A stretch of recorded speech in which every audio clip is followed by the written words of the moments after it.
Praise the lord everyone. జీవపు ఊటలలోని ఈరోజు జీవవాక్కు.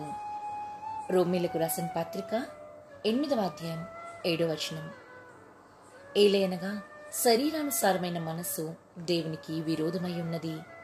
అది దేవుని ధర్మశాస్త్రమునకు లోబడదు, ఏ మాత్రమును లోబడనేరదు. మన శరీరమే మనకు అతిపెద్ద విరోధి.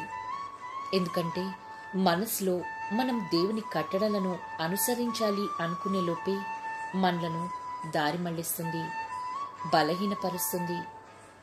అటు శరీర బలహీనత మనలను యేసయ్యకు దూరం చేస్తుంది.